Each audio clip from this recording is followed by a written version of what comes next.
deal signed for damn near 2 years. Trump comes in on day one and gets it signed. He got it signed because I guarantee you, him and Benjamin Netanyahu came to an agreement. You will not sign this under the Joe Biden administration. They've already done the work, but they haven't given you what you wanted. Don't sign shit. Wait till I'm sworn in, and we're gonna get it through. Bam.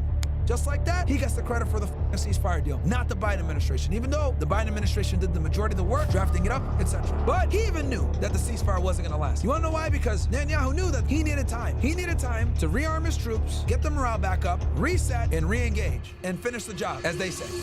So what's in the ceasefire deal? And what are some of the challenges people are warning about?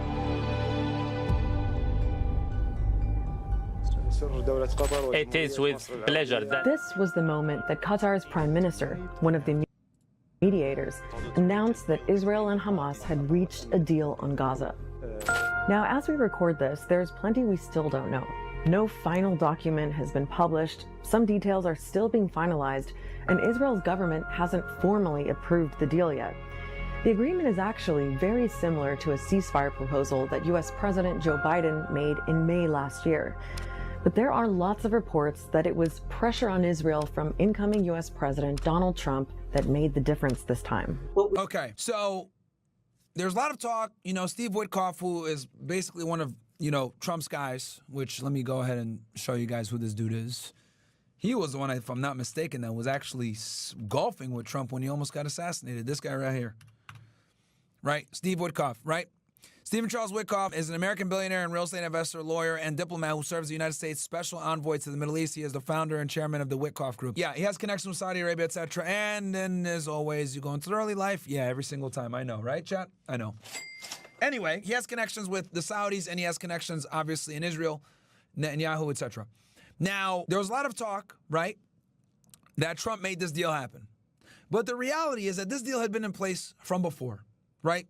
Biden had been trying to push it for a very long time, and Netanyahu wasn't kind of budging.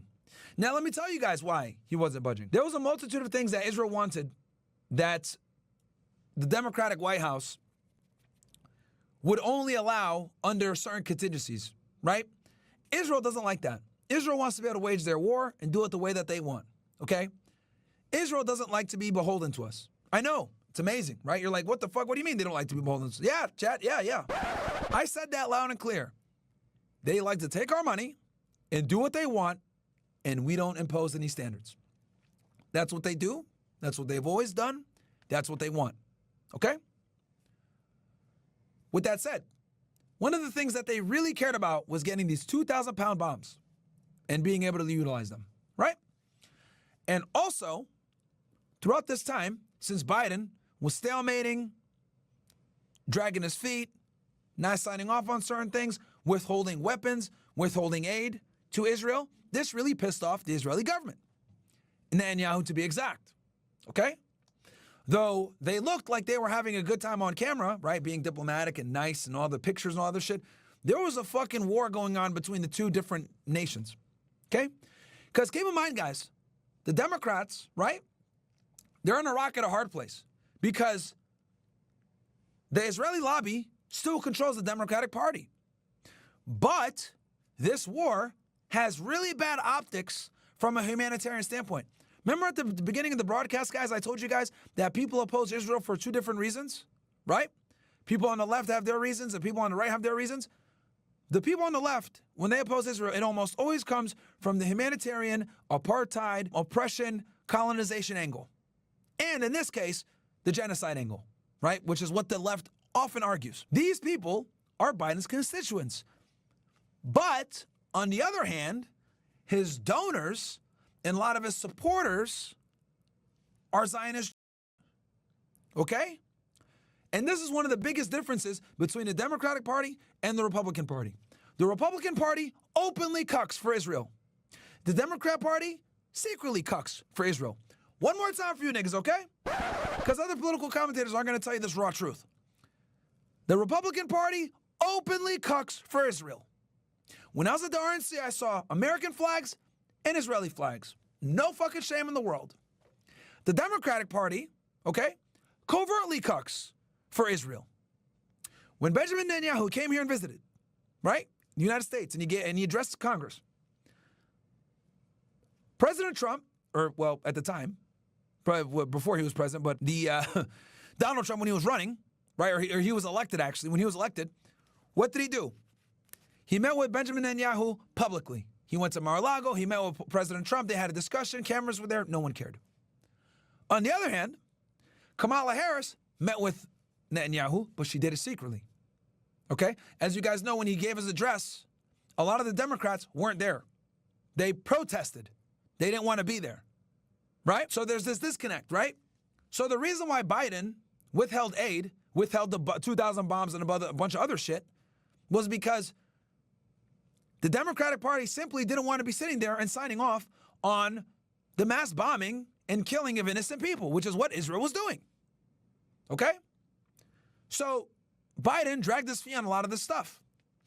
Now, since he dragged his feet on a lot of this stuff, Benjamin Netanyahu isn't stupid. I guarantee you guys, now that we have 2020 hindsight here, I guarantee you guys, not confirmed, but this is my suspicion off of looking at the facts. I suspect this. When this deal was proposed to Netanyahu, he said, you know what? In the back of his mind, Biden has been helpful to us. He's been holding back our weapons. He's been holding back our aid. When he does give us aid, he gives us all these fucking conditions that we don't want to fucking fulfill. Right? We just want to be able to wage this war the way that we want. Give us the tools. When Netanyahu came and addressed Congress, what did he say? Give us the tools so we can finish the job. That's what he always says. Give us the tools so we can finish the job. That's what Netanyahu always says when he cries for aid. So he said, you know what? This is what I'm going to do, Donald Trump. Since you are such a good friend of Israel, I'm going to let you come in and get sworn in on a fucking bang. I'm going to purposely not do the deal under the Biden administration. And what am I going to do? I'm going to do the deal as soon as you're sworn in under the Trump administration. Bam! Trump comes in.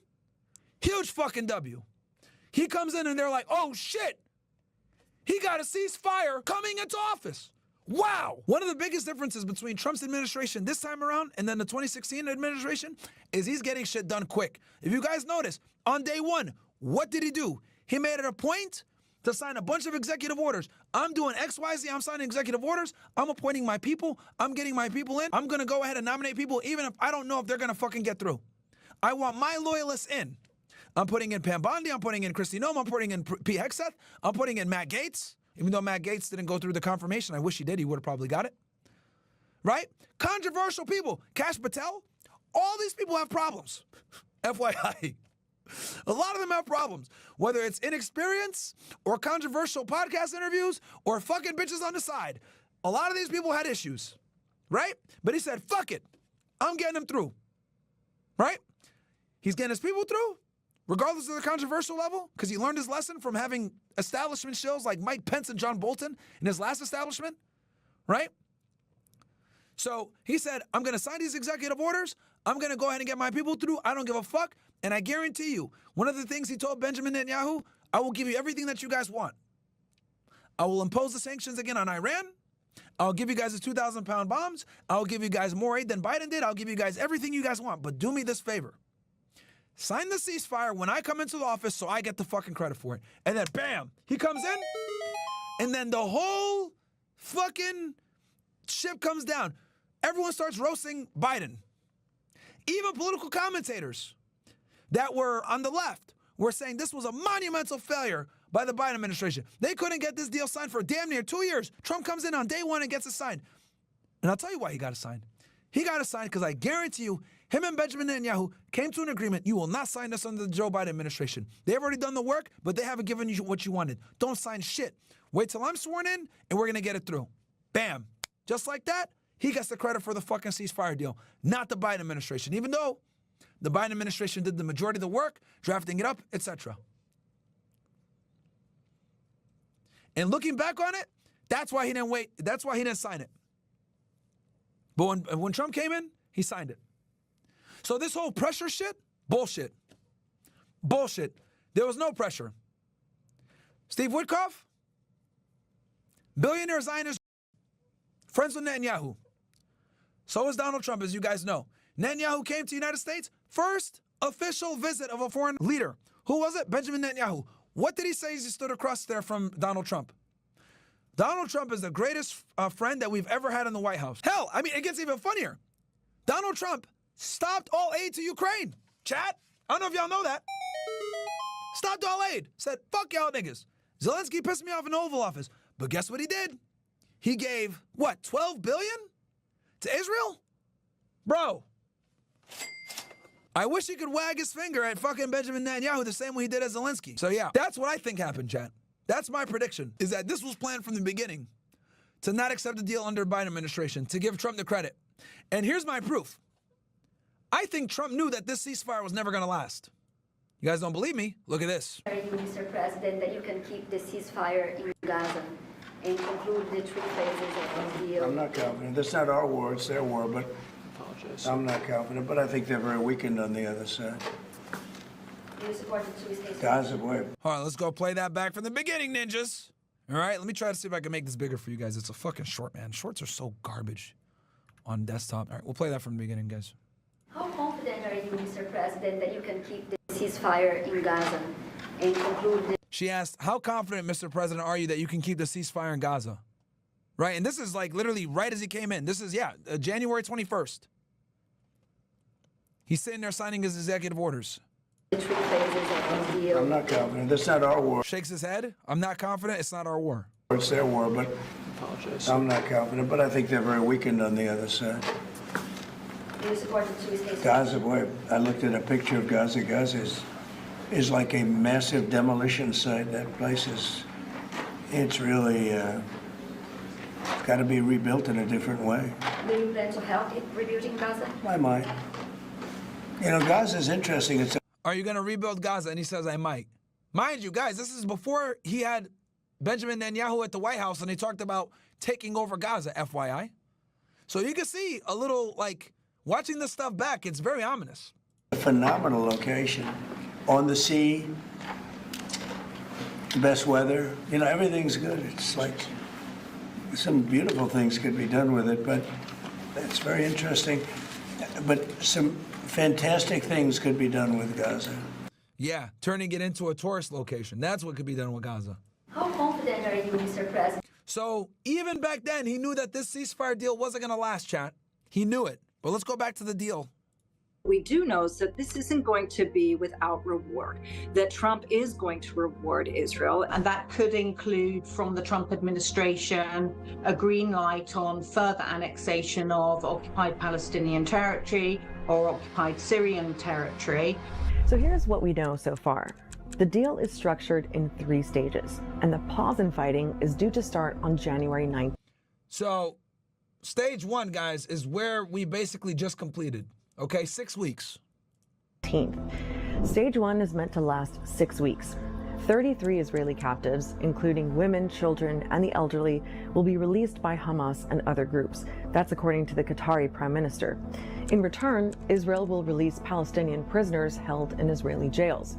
There are reports that might be around 1,000 or more. Israel will start withdrawing its troops from... And that, my friends, is why the Hannibal Directive is a thing. Because of asymmetrical trade agreements like this, where they're releasing 1,000 Palestinians for 33 Israelis. This is why Yoav Gallant admitted to them implementing the Hannibal Directive on October 7th. From populated areas in Gaza, that means Palestinians should be able to travel around the Strip more freely. Many are desperate to go and see what, if anything, is left of their homes and neighborhoods. Remember, 90% of Gaza's population of more than 2 million people has been displaced. We will be shocked. We will be faced by the huge and the massive destruction everywhere. I was talking just to people here after the announcement of the ceasefire, and many of them told me that I will go to the north of Gaza in order to bury my kids who are still under the rubble, to visit the graves or to make graves for my family who are still under the rubble. Stage 1 is also about starting to address the dire humanitarian crisis in Gaza. There's supposed to be a surge in aid deliveries. Something like 600 trucks of aid a day. Again, nowhere near as sufficient as... And just so you guys know, they haven't really been letting aid go in there for months. They haven't had food, water coming in. They've been starving them too for a very long time. That's why you guys are saying like 600 trucks a day, bro, what the fuck? Yeah. That's what it takes to kind of correct all the lack of humanitarian assistance that they've been giving. That's what Gaza actually needs, but it's still a lot better than what is currently getting in right now. So that's stage one. It's also during this period that negotiations are supposed to start for stage two, focusing on reaching a permanent end to the war. Okay, now this is very important. This stage two part, guys, is literally the turning point, okay? Because in stage two, right, stage one is kind of like, all right, we're getting people back. We're going to get some humanitarian aid here.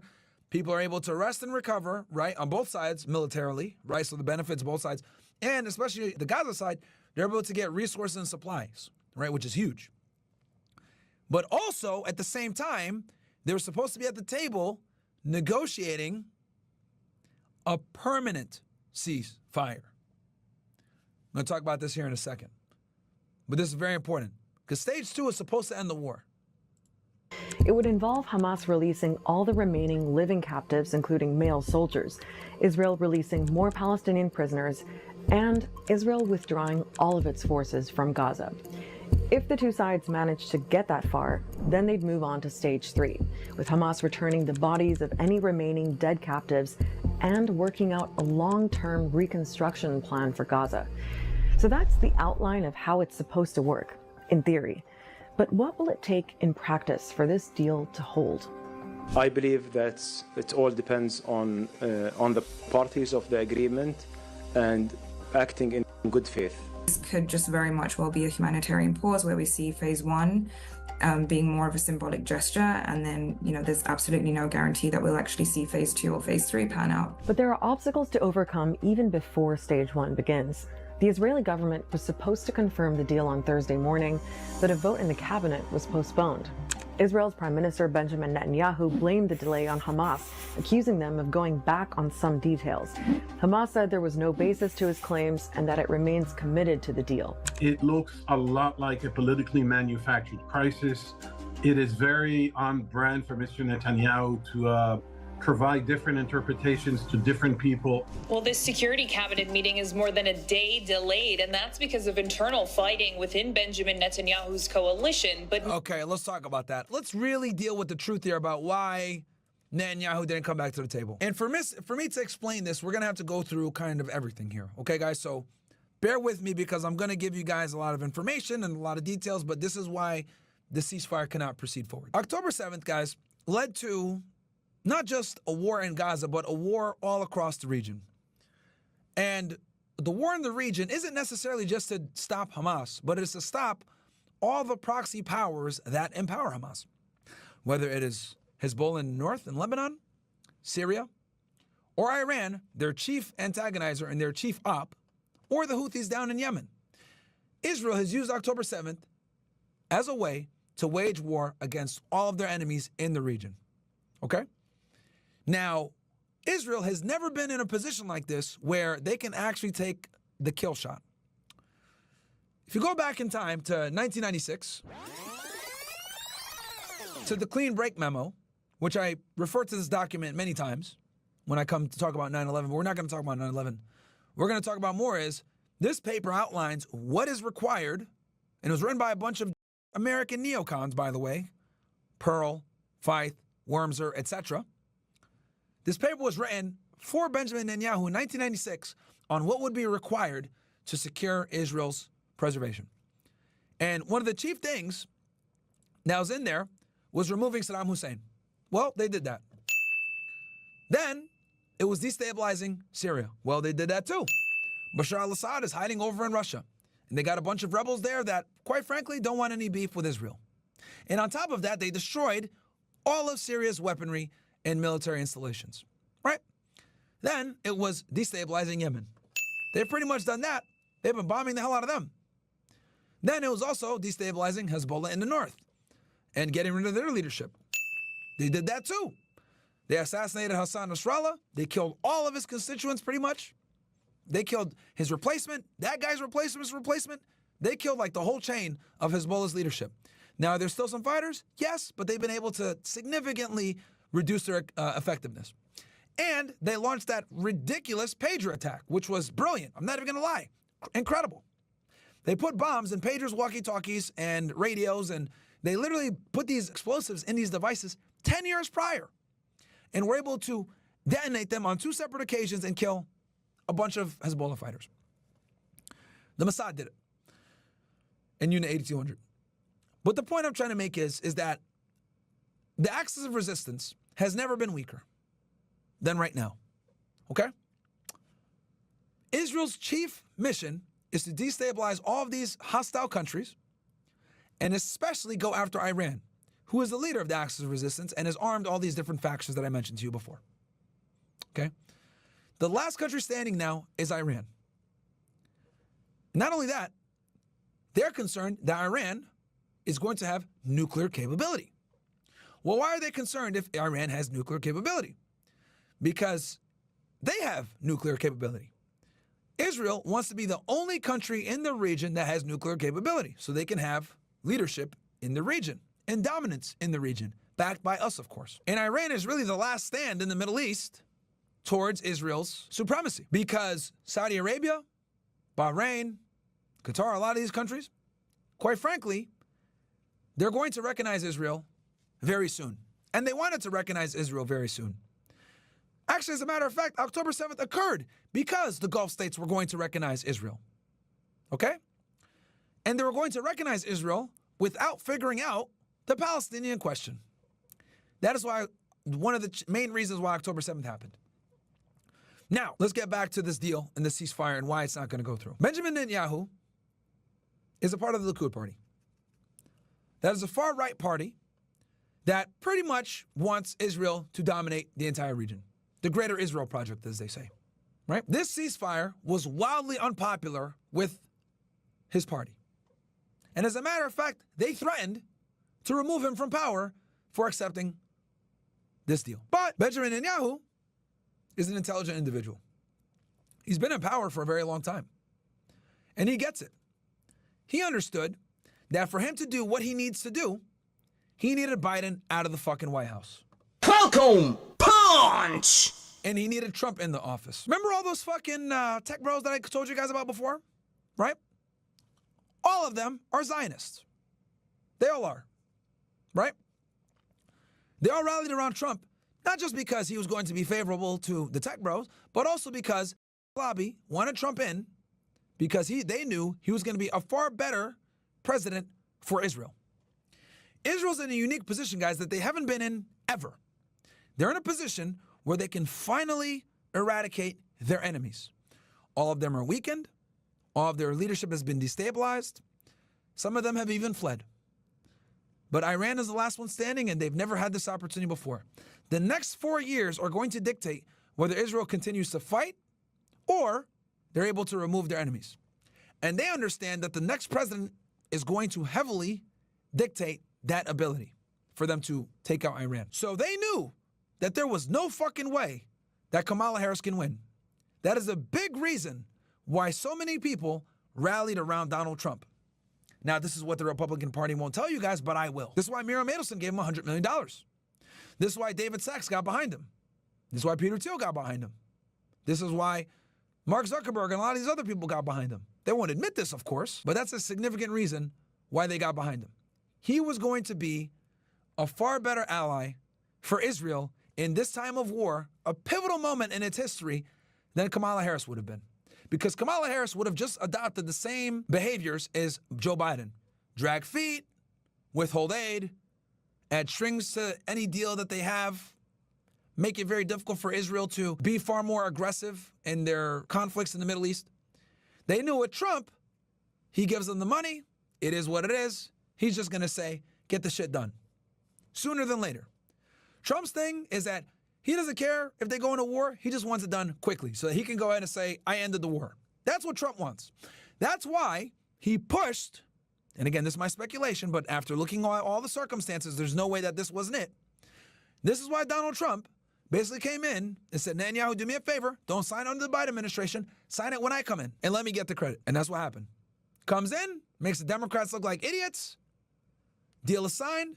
Ceasefire begins as soon as he steps into office. But I showed you guys a clip. He even knew that the ceasefire wasn't going to last. You want to know why? Because Netanyahu knew that the ceasefire was going to last. He needed time. He needed time to rearm his troops, get the morale back up, reset, and re-engage, and finish the job, as they say. Because now they have Trump in. This is why he gave them more money. He gave them more support, more weapons. He lifted all the fucking holds on aid, and he allowed those 2,000-pound bombs to be released. Now, here's the other thing, too, that's very important for you guys to understand. One of Israel's missions in this war in Gaza is to eradicate Hamas. So that means that they can't have a ceasefire permanent, because having a permanent ceasefire means that Hamas still exists. See where we're going here? So in other words, this ceasefire, at least the first phase, was simply to get the 33 hostages back, rearm, buy time, get more aid from Donald Trump, reset, and go back in. There was never going to be a permanent ceasefire, guys, and that is the fucking bottom line. The reason why there was never going to be a permanent ceasefire, because for there to be a permanent ceasefire, that means that Hamas needs to exist, which means Israel will not accept that. Whether it's Benjamin Netanyahu saying it or Ben Shapiro saying it, they all have the same fucking ideology. We need to remove Hamas. You guys hear this every fucking day. We need to destroy Hamas. We need to eradicate Hamas. We need to kill them all. That's what they say. That's what the Israelis say all the time. Whether right wing or left wing, they all say that shit pretty much.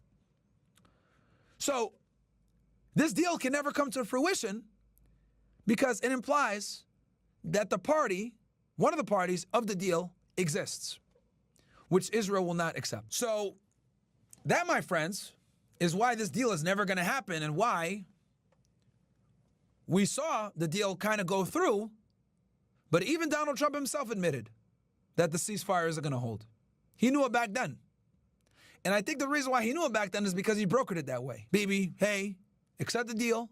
Let me get the credit my way in. I'll approve your guys' ability to get all the weapons you want and all the aid that you want. Finish the job. And then let me get out of here on my 4 years with Gaza under our control. That's what I think the plan was the whole time, chat, honestly. So that's my analysis on it.